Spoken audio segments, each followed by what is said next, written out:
À vous qui m'écoutez et qui participent à cette prière du soir, je vous salue dans le nom de notre Dieu, Père, Fils et Saint-Esprit.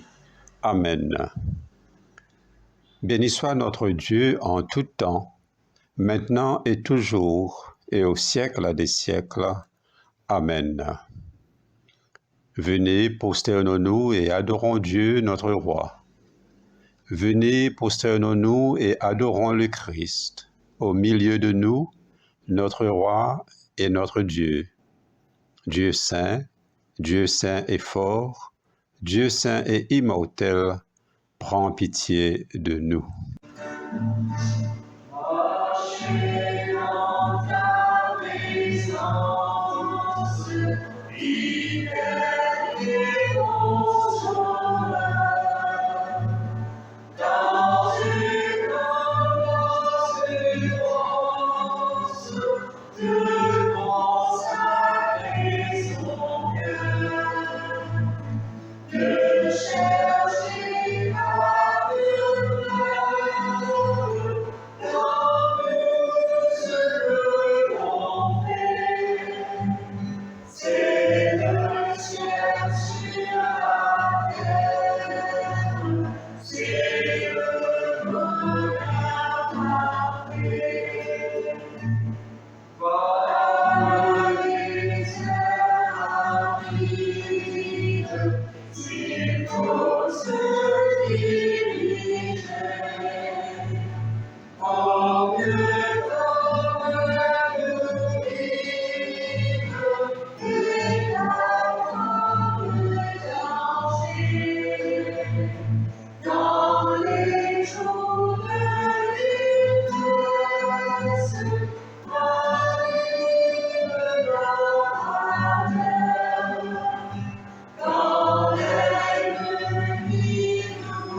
Chers amis dans le Christ, en présence du Dieu Tout-Puissant et d'un cœur docile et pénitent, confessons nos péchés pour que dans sa bonté infinie et sa miséricorde, il nous accorde le pardon.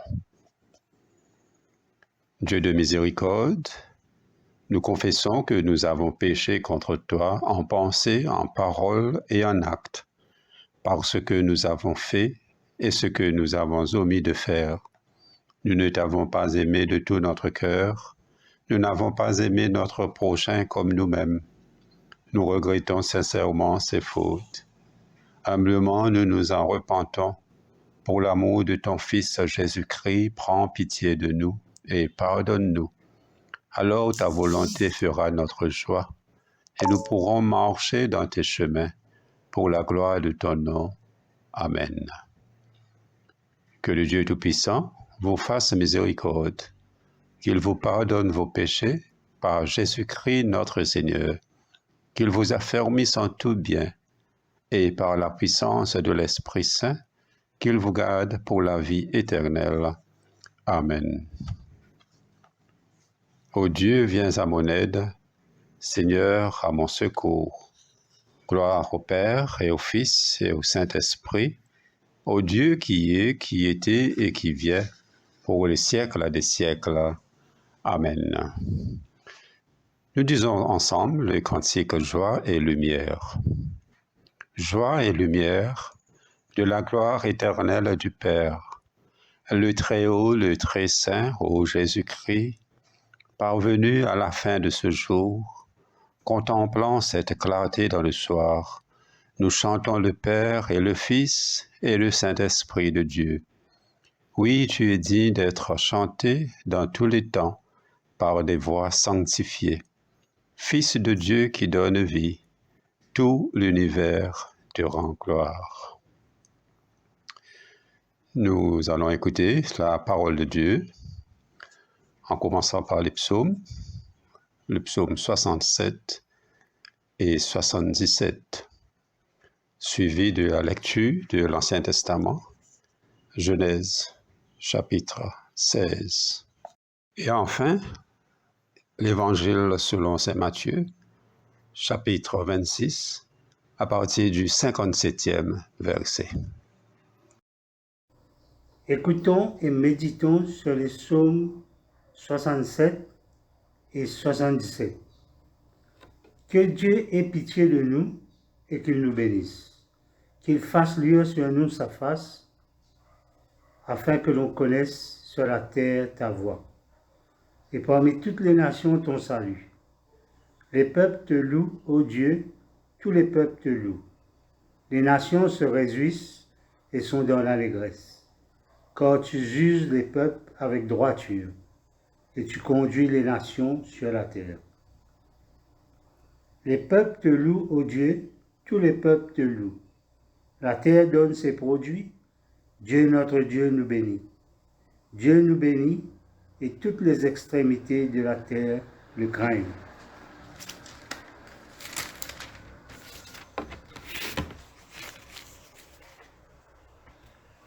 Psaume 77. Ma voix s'élève à Dieu et je crie. Ma voix s'élève à Dieu et il m'écoutera. Au jour de ma détresse, je cherche le Seigneur. La nuit, mes mains sont étendues sans se lasser. Mon âme refuse toute consolation. Je me souviens de Dieu et je gémis. Je médite et mon esprit est abattu. Tu tiens mes paupières en éveil. Et dans mon trouble, je ne puis parler.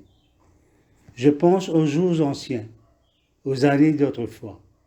Je pense à mes cantiques pendant la nuit. Je fais des réflexions au-dedans de mon cœur.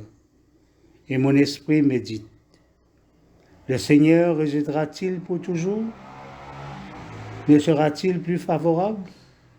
Sa bonté est-elle à jamais épuisée? Sa parole est-elle anéantie pour l'éternité? Dieu a-t-il oublié d'avoir compassion? A-t-il dans sa colère retiré sa miséricorde? Je dis ce qui fait ma souffrance, c'est que la droite du Très-Haut n'est plus la même. Je rappellerai les œuvres de l'Éternel, car je me souviens de tes merveilles d'autrefois. Je parlerai de toutes tes œuvres. Je raconterai tes eaux faits. Ô Dieu, tes voies sont saintes. Quel Dieu est grand comme Dieu? Tu es le Dieu qui fait des prodiges. Tu as manifesté parmi les peuples ta puissance. Par ton bras, tu as délivré ton peuple, les fils de Jacob et de Joseph. Les autres ont vu, ô Dieu, les autres ont vu, elles ont tremblé. Les abîmes se sont émus. Les nuages versèrent de l'eau par torrents. La tonnerre retentit dans les nues, et tes flèches volèrent de tous parts. Ton tonnerre éclata dans le tourbillon, les éclairs illuminèrent le monde, la terre s'émut et trembla. Tu te frayas un chemin par la mer, un sentier par les grandes eaux, et tes traces ne furent plus reconnues. Tu as conduit ton peuple comme un troupeau, par la main de Moïse et Aaron.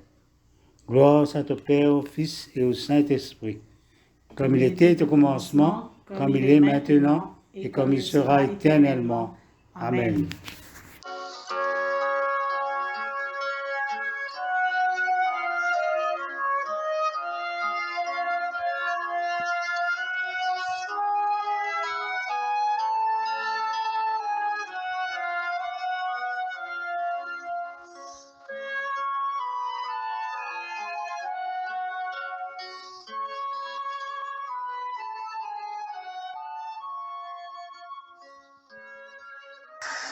Lecture du livre de la Genèse au chapitre 16, les versets 1 jusqu'à la fin du chapitre. Sarai, femme d'Abraham, ne lui avait point donné d'enfant. Elle avait une servante égyptienne nommée Agar. Et Sarai dit à Abraham, « Voici, l'Éternel m'a rendu stérile. Viens, je te prie, vers ma servante, peut-être aurai-je par elle des enfants. » Abraham écouta la voix de Sarai. Alors Sarai, femme d'Abraham, prit Agar l'Égyptienne, sa servante, et la donna pour femme à Abraham, son mari, après qu'Abraham eut habité 10 années dans le pays de Canaan. Il alla vers Agar, et elle devint enceinte. Quand elle se vit enceinte, elle regarda sa maîtresse avec mépris. Et Sarai dit à Abraham, « L'outrage qui m'est fait retombe sur toi. J'ai mis ma servante dans ton sein. » Et quand elle a vu qu'elle était enceinte, elle m'a regardé avec mépris. Que l'Éternel soit juge entre moi et toi. Abraham répondit à Sarai, « Voici, ta servante est en ton pouvoir, agis à son égard comme tu le trouveras bon. » Alors Sarai la maltraita et Agar s'enfuit loin d'elle. L'ange de l'Éternel la trouva près d'une source d'eau dans le désert, près de la source qui est sur le chemin de Chour. Il dit, « Agar, servante de Sarai, d'où viens-tu et où vas-tu » Elle lui répondit, « Je fuis loin la maison de Sarai, ma maîtresse. » L'ange de l'Éternel lui dit, « Retourne vers ta maîtresse et humilie-toi sous sa main. » L'ange de l'Éternel lui dit encore, « Je multiplierai ta postérité, et elle sera si nombreuse qu'on ne pourra la compter. » L'ange de l'Éternel lui dit, « Voici, tu es enceinte, et tu enfanteras un fils à qui tu donneras le nom d'Ishmaël, car l'Éternel t'a entendu dans ton affliction. Il sera comme un âne sauvage, sa main sera contre tous, et la main de tous sera contre lui, et il habitera en face de tous ses frères. » Elle appela Atalek Roi le nom de l'Éternel, qui lui avait parlé, car elle dit, « Ai-je rien vu ici après qu'il m'a vu ?» C'est pourquoi l'on a appelé ce puits le puits de la Caille Roi. Il est entre Kadès et Baret. Agar enfanta un fils à Abraham, et Abraham donna le nom d'Ishmaël au fils qu'Agar lui enfanta. Abraham était âgé de 86 ans lorsqu'Agar enfanta Ishmaël à Abraham. Parole du Seigneur Tout-Puissant.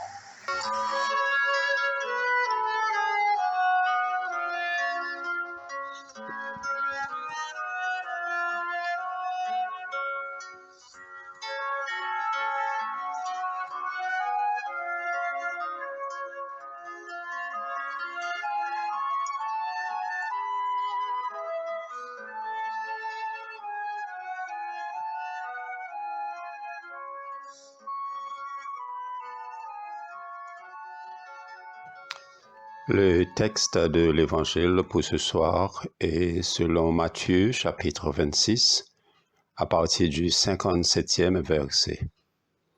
Jésus devant le conseil juif. Ceux qui avaient saisi Jésus l'emmenèrent chez le souverain sacrificateur Caïphe, où les scribes et les anciens étaient assemblés. Pierre le suivit de loin jusqu'à la cour du souverain sacrificateur, y entra et s'assit avec les serviteurs pour voir comment cela finirait. Les principaux sacrificateurs et tout le Sanhédrin cherchaient quelques faux témoignages contre Jésus, suffisants pour le faire mourir. Mais ils n'en trouvèrent point, quoique plusieurs faux témoins se fussent présentés. Enfin, il en vint 2 qui dirent: « Celui-ci a dit, je puis détruire le temple de Dieu et le rebâtir en 3 jours. » Le souverain sacrificateur se leva et lui dit: « Ne réponds-tu rien? Qu'est-ce que ces hommes déposent contre toi? » Jésus garde le silence, et le souverain sacrificateur, prenant la parole, lui dit: « Je t'adjure par le Dieu vivant de nous dire si tu es le Christ, le Fils de Dieu. » Jésus lui répondit: « Tu l'as dit.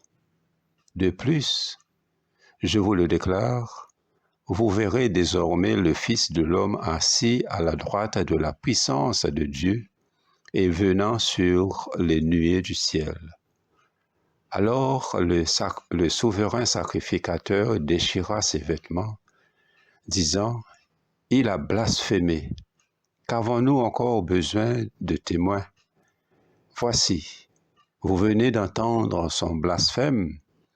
Que vous en semble? » Et ils répondirent: « Il mérite la mort. » Là-dessus, ils lui crachèrent au visage et lui donnèrent des coups de poing et des soufflets en disant: « Christ, prophétise, dis-nous qui t'a frappé. » Cependant, Pierre était assis dehors dans la cour. Une servante s'approcha de lui et dit: « Toi aussi, tu étais avec Jésus le Galiléen. » Mais il le nia devant tous, disant: « Je ne sais ce que tu veux dire. » Comme il se dirigeait vers la porte, une autre servante le vit et dit à ceux qui se trouvaient là: « Celui-ci était aussi avec Jésus de Nazareth. » Il le nia de nouveau avec serment: « Je ne connais pas cet homme. » Peu après, ceux qui étaient là, s'étant approchés, dirent à Pierre: « Certainement tu es aussi de ces gens-là, car ton langage te fait reconnaître. » Alors il se mit à faire des imprécations et à jurer: « Je ne connais pas cet homme. » Aussitôt, le coq chanta. Et Pierre se souvint de la parole que Jésus avait dite: « Avant que le coq chante, tu me renieras 3 fois. » Et étant sorti, il pleura amèrement. Évangile du Christ. Que l'Esprit du Seigneur nous aide dans notre méditation sur ce texte de l'Évangile. Après l'arrestation du Seigneur Jésus dans la nuit, tous sont assemblés pour un procès injuste. Il y avait les scribes, les anciens, les souverains sacrificateurs, tout le Sanhédrin. Jésus est seul parce que ses disciples se sont enfuis, comme il l'avait annoncé peu de temps avant. Mais Pierre n'a pas fini tarder pour se ressaisir, parce que la Bible dit nous qu'il suit de loin, mêlé à la foule, pour ne pas se faire remarquer. En plus, il peut même entrer dans le palais de Caïphe pour qu'il est capable de trouver la suite des événements. Donc, nous pouvons témoigner là beaucoup de faux témoignages. Le Seigneur li en but à une armée de méchants, remplis de haine. Ce bon accusateur a péché un motif d'accusation, de faux témoins, alors qu'ils ont fin décidé depuis le commencement de condamner à mort un innocent.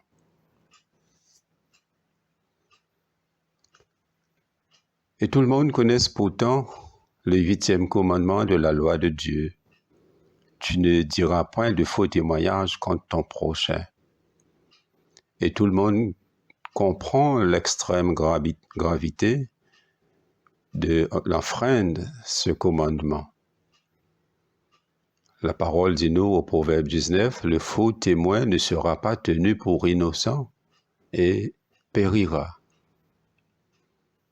Pour donner une apparence de l'égalité, tous ces responsables-là ont fini par trouver 2 témoins au témoignage accordant, mais qui déforment les paroles du Seigneur. Je dis que Jésus finit pour détruire le temple. Mais Jésus jamais finit ça. Jésus finit, nous le lit dans Jean chapitre 2, verset 19, « Détruisez ce temple, et en 3 jours, je le relèverai. » Face à sa bonne faux témoin, le Seigneur lui garde son silence. Il garde son silence comme une brebis muette. Le silence, frères et sœurs, est-ce que ce n'est pas la meilleure réponse aux calomnies? Ensuite, nous pouvons développer le témoignage du Fils de Dieu dans ce procès-là. Quand le souverain sacrificateur, pour en finir, sollicite Jésus de dire s'il est le Christ, le Fils de Dieu, Jésus répondit clairement, « Tu le dis. De plus, je vous le déclare, vous verrez désormais le Fils de l'homme assis à la droite du Tout-Puissant et venant sur les nuées du ciel. » Par là, Jésus signe son arrêt de mort. Mais d'accuser, Jésus présente lui-même aussi comme juge à venir. Vous verrez désormais le Fils de l'homme assis à la droite du Tout-Puissant. Il annonce donc le jugement à venir, quand le Fils de l'homme est pour rentrer dans la gloire de son règne. Saint Paul, dans sa 2e lettre aux Thessaloniciens, au 1er chapitre, lui a annoncé que, je cite, « Le Seigneur Jésus apparaîtra du ciel avec les anges de sa puissance, au milieu d'une flamme de feu, pour punir ceux qui ne connaissent pas Dieu et ceux qui n'obéissent pas à l'évangile de notre Seigneur Jésus-Christ. » Alors, tous ces faux accusateurs et ceux qui condamnent Jésus, vous êtes pour reconnaître celui qu'ils ont percé. Et vous êtes pour pleurer amèrement. Sa puissance pour éclater alors aux yeux de toutes les nations et de la terre. Dans le livre de l'Apocalypse, au 1er chapitre, nous lisons « Le voici qui vient avec les nuées. Tout œil le verra, même ceux qui l'ont transpercé. Et toutes les familles de la terre pleureront amèrement sur lui. » Dans ce procès-là, nous témoignons d'une humiliation contre Jésus. Quand Caïphe lui permet les crachats au visage de Jésus, quand lui permet un coup de poing et un gifle contre un homme lié, lui rend lui-même gravement coupable tout ce bon monsieur-là qui est là, je prononce une parole terrible qui a pu condamner Jésus. Mais il n'y a rien qui finit épargné au Seigneur. Toutefois, les filles endurent tout en silence. Frères et sœurs, Jésus est notre modèle parfait. Dans la première lettre de Pierre au chapitre 2, nous lisons « Christ a souffert, vous laissant un exemple afin que vous suiviez ses traces. Lui qui n'a pas commis de péché et dans la bouche duquel on n'a pas trouvé de tromperie.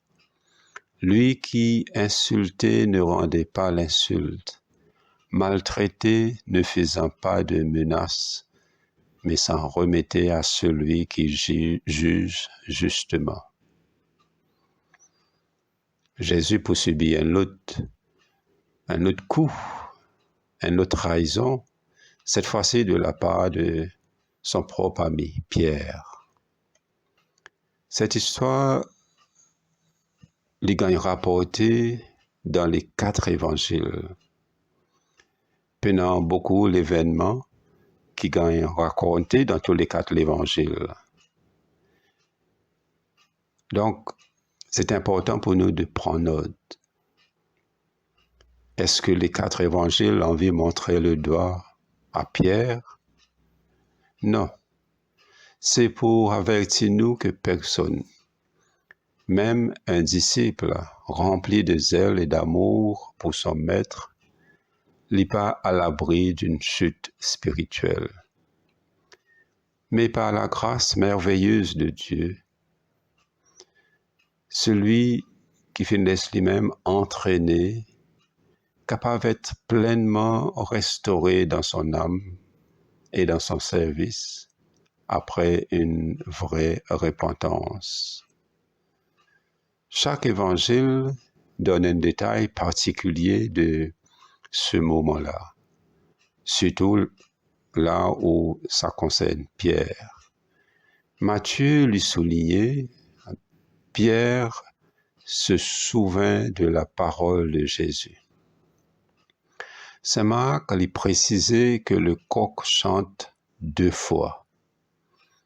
Saint Luc dit, le Seigneur se tournant, regarda Pierre.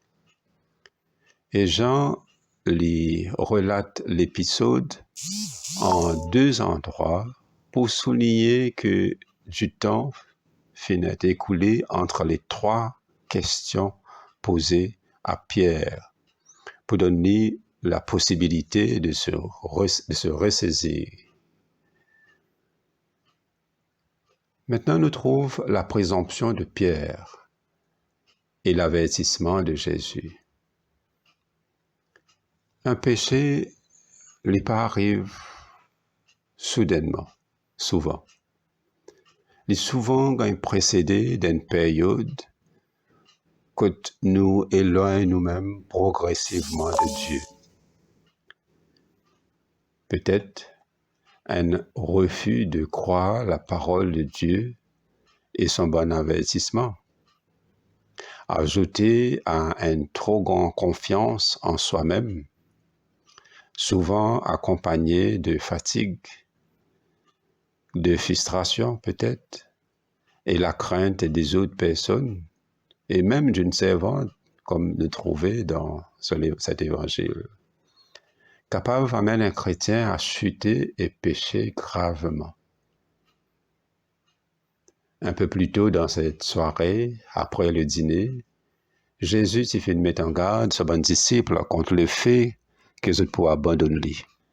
Au verset 31, nous lisons, « Alors Jésus leur dit, « Vous trébucherez tous cette nuit à cause de moi, car il est écrit, je frapperai le berger et les brebis du troupeau seront dispersées. » Pierre prit la parole et dit, « Même si tous trébuchent à cause de toi, ce ne sera jamais mon cas. » Nous trouvons là que Pierre lui fait plus confiance à son sentiment qu'à ce que Jésus dit, « Vous trébucherez tous, inclus Pierre. » vous trébucherez tous cette nuit à cause de moi. Mais nous tous nous connaissons que l'esprit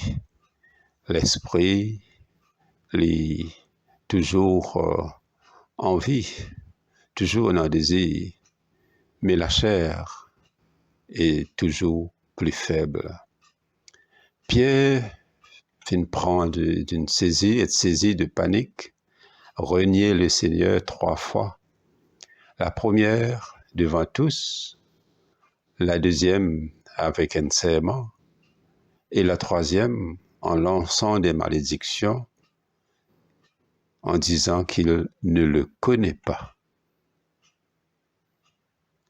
Frères et sœurs, personne parmi nous n'est pas plus fort que Pierre. En nous prenant garde aux avertissements de la parole de Dieu. Saint Paul dit nous dans sa première lettre aux Corinthiens, chapitre 10, que celui qui croit être debout fasse attention à ne pas tomber.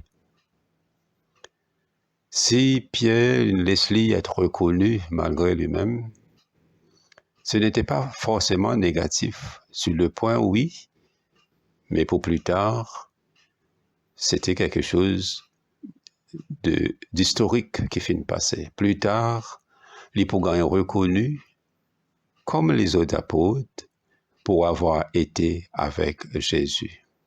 Dans les Actes des Apôtres, au chapitre 4, nous trouvons l'histoire que Pierre et Jean petit peu prêché et un petit peu arrêté parce qu'ils ont fait une guérie à quelqu'un qui était malade. Et ils ont fait une arrêté et porté en jugement, comme c'était le cas de Jésus dans l'évangile qui nous fait entendre ce soir. Et suivant dans la tête de Pierre, les filles pensent à ce procès de Jésus quand Jésus finit gagner arrêté. Et là, Pierre a le courage pour mettre les debout, pour dire à toute l'assemblée, au Sanhédrin, à bon grand sacrificateur, bon grand prêtre et tout qui était là, c'est par le nom de Jésus-Christ de Nazareth, celui que vous avez crucifié et que Dieu a ressuscité, que cet homme se présente en pleine santé devant vous. Jésus est la pierre rejetée par vous, qui construisez et qui est devenue la pierre angulaire. Il n'y a pas de salut en aucun autre, car il n'y a sous le ciel aucun autre nom qui ait été donné parmi les hommes pour lequel nous devons être sauvés. Extraordinaire sa bonne parole de Pierre, quelqu'un qui fait trahir son maître pendant son procès. Et l'évangile de ce soir fait un point, souligne un point que Pierre, au fait, il fait lui être remarqué par son langage, peut-être par son accent ou peut-être aussi par le type de sa conversation pendant qu'il est typé assister à ce procès-là. Donc, le témoignage de notre vie est très important dans l'entourage professionnel, familial, scolaire, etc. De bon endroit dit séculier.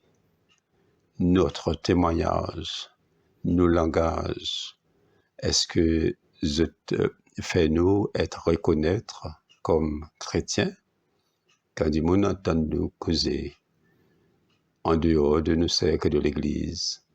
Est-ce que du monde trouve en nous un reflet du Christ?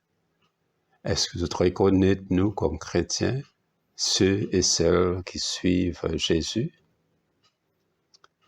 Pour terminer, nous regardons un dernier épisode dans ce procès qui dit nous Pierre pleura amèrement. Aussitôt le coq chanta au verset 75. Et Pierre là lui rappelle tout de suite ce que Jésus fit dire. Et il sortit et il pleurait amèrement. Mais Saint Luc amène une précision capitale quand il dit au chapitre 22 de son évangile, le Seigneur se retourna et regarda Pierre. Le Seigneur se retourna et regarda Pierre.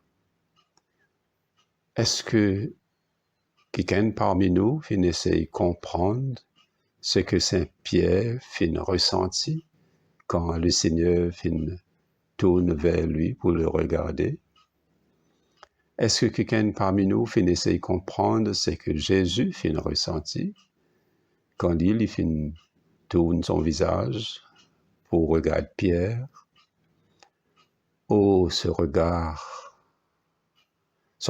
rempli de tristesse et d'amour. Le Seigneur y est attentif, non à ce qui arrive lui, à ce qui le concerne, mais il est attentif au bien de son bon proche, jusqu'à la fin, jusqu'à sur la croix. Devant le premier avertissement, jusqu'au chant du coq, le soin de Jésus fit en tout son disciple défaillant. Le souvenir de ses paroles, son regard qui fit touche lui jusqu'au fond du cœur et de la conscience, produit bonne l'âme amère, l'âme de la repentance. Nous capables de conclure que si le chant du coq ramène Pierre à lui-même, ce regard de Jésus sauve Pierre. Plus tard, prenant aussi la rencontre personnelle de Pierre avec le Seigneur ressuscité, et puis sa restauration publique, le Seigneur peut demander 3 fois, m'aimes-tu plus que ceci même? En 3 fois, le Seigneur peut demander pour affirmer son amour pour lui. Pour Jésus, regardez, c'est faire miséricorde. Un regard sauveur. C'est comme un baume bienveillant. Quand l'on confesse sa faute, il peut être rétabli pleinement et il est capable de dire ultérieurement aux Juifs, vous avez renié le saint et le juste dans les Actes des Apôtres. Vous avez renié le saint et le juste. Frères et sœurs, la parole nous dit dans 1 Jean chapitre 1 verset 9, si nous confessons nos péchés, il est fidèle et juste pour nous pardonner nos péchés et nous purifier de toute iniquité. Donc, ce soir, terminons cette méditation en repensant notre vie et notre fidélité au Seigneur. À quel point sommes-nous fidèles? Y a-t-il des moments dans la vie que nous renions notre Maître? Est-ce que nous sommes capables d'apprécier son regard vers nous dans les moments que nous faillissons? Et qui nous tirait? Quelle leçon qui nous tirait dans le regard de Jésus? Ce regard miséricordieux, ce regard qui nous sauve, ce regard qui nous apporte la paix. Au nom du Père et du Fils et du Saint-Esprit.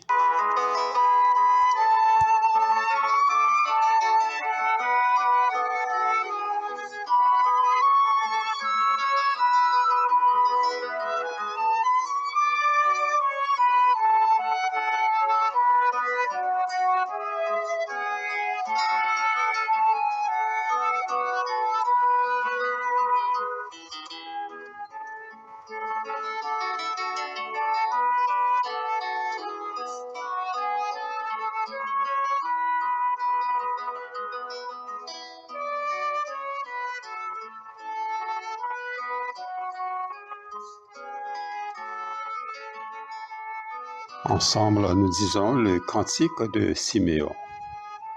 Maintenant, ô Maître souverain, tu peux laisser ton serviteur s'en aller en paix selon ta parole, car mes yeux ont vu le salut que tu préparais à la face des peuples, lumière qui se révèle aux nations et donne gloire à ton peuple Israël. Gloire au Père et au Fils et au Saint-Esprit, pour les siècles des siècles. Amen. Prions le Seigneur. Le Seigneur soit avec vous. Ensemble, nous disons la prière que le Seigneur nous a enseignée. Notre Père, qui es aux cieux, que ton nom soit sanctifié, que ton règne vienne, que ta volonté soit faite sur la terre comme au ciel. Donne-nous aujourd'hui notre pain de ce jour.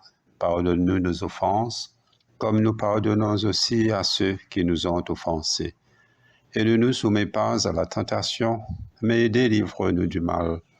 Car c'est à toi qu'appartiennent le règne, la puissance et la gloire, pour les siècles des siècles. Amen. Prions encore le Seigneur, Dieu créateur et sauveur, qui rassemble l'Église de ton Christ, soutiens-la pour qu'elle rende fidèle son témoignage. Seigneur, écoute-nous. Seigneur, exauce-nous. Donne la paix à toutes les nations et dirige-les selon ta volonté. Que tous les hommes partagent les biens que tu leur accordes. Seigneur, écoute-nous. Seigneur, exauce-nous. Sois le salut de nos frères et sœurs opprimés et délivre ceux et celles qui sont emprisonnés pour leur foi. Seigneur, écoute-nous. Seigneur, exauce-nous. Console ceux qui ont perdu courage et relève ceux qui sont dans l'isolement ou dans l'abandon. Seigneur, écoute-nous. Seigneur, exauce-nous. Accorde la paix aux mourants et manifeste-leur la lumière de ta face et la puissance de ta résurrection. Seigneur, écoute-nous. Seigneur, exauce-nous. Seigneur notre Dieu, éclaire nos pensées et dispose nos cœurs à comprendre ta parole de vie, afin que nous puissions y trouver l'espérance et chanter toujours ta louange d'un cœur plein d'amour par le Christ notre Seigneur. Amen. Accorde-nous, Seigneur, de répondre avec empressement à l'appel du Christ, notre Sauveur, et de proclamer à tous les peuples la bonne nouvelle du salut. Et nous pourrons, avec l'univers entier, percevoir la gloire de son œuvre merveilleuse. Lui qui vit et règne avec toi et le Saint-Esprit, un seul Dieu dans les siècles des siècles. Amen. Nous prions pour la protection divine. Ô Dieu, tu es la vie de tous les vivants, la lumière des croyants, la force de ceux qui peinent et le repos des défunts. Nous te rendons grâce pour les bienfaits de ce jour qui s'achève et nous implorons ta protection pour la nuit qui vient. Conduis-nous en sûreté jusqu'aux heures du matin. Nous te le demandons par celui qui est mort et ressuscité pour nous, ton Fils Jésus-Christ, notre Seigneur. Amen. Veille, Seigneur, avec ceux qui travaillent. Veille et pleure cette nuit et donne mission à tes anges de garder ceux qui dorment. Prends soin des malades, Seigneur Christ. Donne le repos à ceux qui sont fatigués. Bénis les mourants. Soulage ceux qui souffrent. Console les affligés et préserve le bonheur de ceux qui sont dans la joie. Nous te le demandons par ton amour. Amen. Ensemble, nous disons l'action de grâce générale.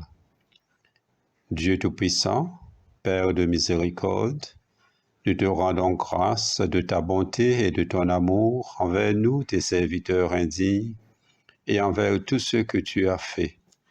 Nous te bénissons parce que tu nous as créés, tu nous protèges et tu nous combles des bienfaits de cette vie.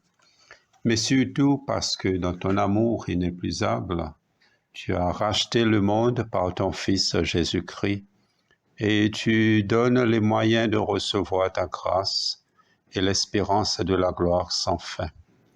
Nous t'en prions, rends-nous sensibles à ta miséricorde, pour que nous te rendions gloire d'un cœur reconnaissant, non seulement de nos lèvres, mais par toute notre vie, en nous mettant à ton service et en marchant devant toi dans la justice et la sainteté tout au long de nos jours.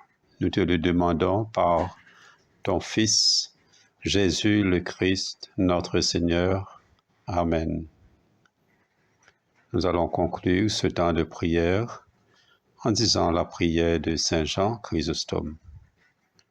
Dieu Tout-Puissant, qui nous a accordé la grâce de t'adresser d'un cœur unanime notre prière commune, tu as promis par ton Fils que lorsque 2 ou 3 se réuniraient en son nom, tu serais au milieu d'eux. Comble maintenant, Seigneur, nos désirs et nos vœux, selon ce qui nous est utile. Donne-nous en cette vie la connaissance de ta vérité, et dans le monde à venir, la vie éternelle. Amen. Bénissons le Seigneur, nous rendons grâce à Dieu. Que le Dieu de toute grâce, qui nous a appelés à sa gloire éternelle dans le Christ, après que nous aurons un peu souffert, nous perfectionne lui-même, nous affermisse, nous fortifie. À lui la puissance au siècle des siècles. Amen. Je vous remercie de votre présence et de votre participation à cette prière du soir. Un grand merci à Sydney et Leslie pour la lecture des psaumes et de l'Ancien Testament, dans le livre de la Genèse, respectivement. Un grand merci au Seigneur aussi pour sa paix, son amour et sa bienveillance envers nous.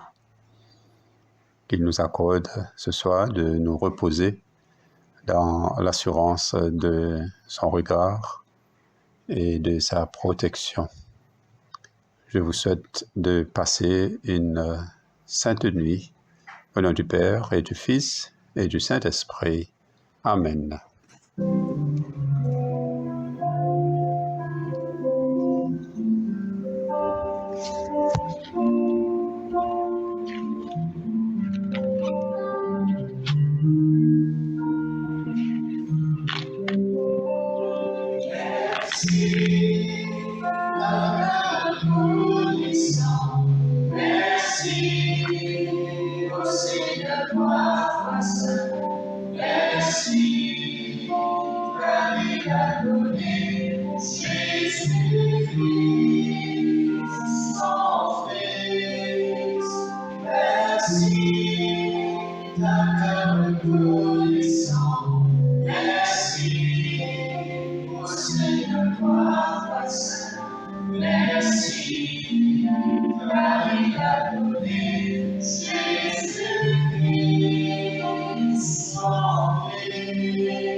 Show.